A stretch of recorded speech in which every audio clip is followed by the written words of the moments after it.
So horror games are something that keep evolving over time, and it's like it refines itself every couple of years. But then there's games that turn the scariness level to a whole different notch.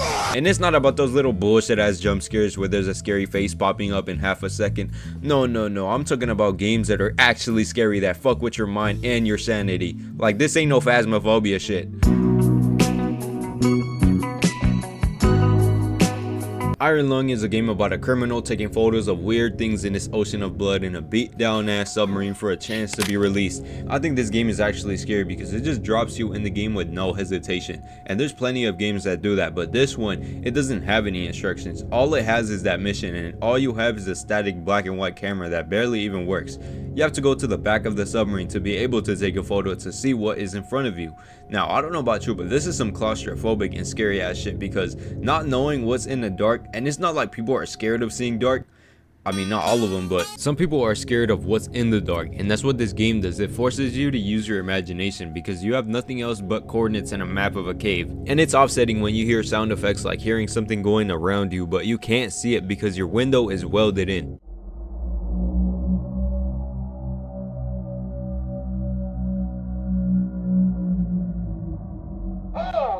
And that's what scares people, the uncertainty and not knowing who or what is in the dark. Eat my ass. Yo. Puppet combo games. I know you've heard of them, and I know you've watched a YouTuber play them at least once.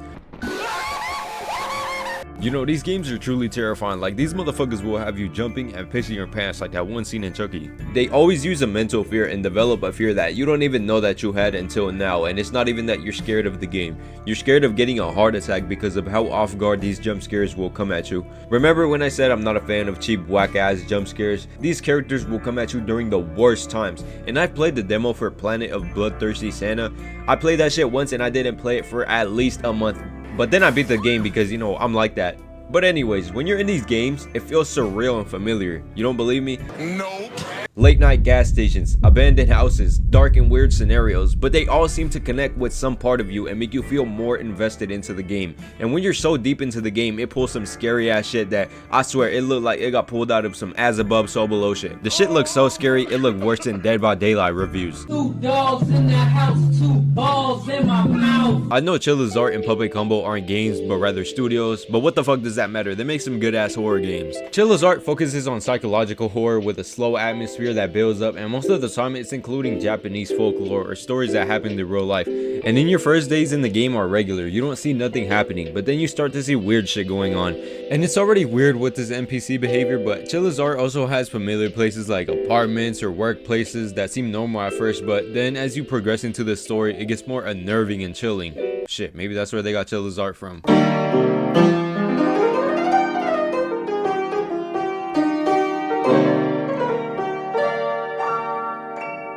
I'm Scared. If you have heard of this game, you're probably shitting yourself already, because this is one of the craziest games out there. This game makes you think that you downloaded a virus. What game do you know that is out here making you think that your computer has a virus because you bought a game? Nigga, what? And when you think of fear as a whole, this takes the fucking cake and beyond. This takes the whole damn table.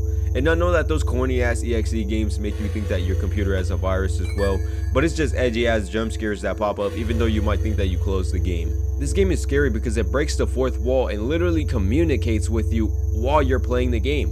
It forces you to read notes and restart the game, even fucking delete files in the game to get further. This makes you feel like the game knows what you're doing, even outside of the game, which is some Big Brother shit, I'm not even gonna lie. Now, the main enemy is this white-faced motherfucker that stalks you and shit, and this shit makes you feel like you can't do shit but watch. And I'm Scared pulls fake crashes, locks you out of progress, or makes you think that you beat the game, and oh no, you're back. I swear, this game truly makes you scared of not only playing the game, but even fucking opening the game.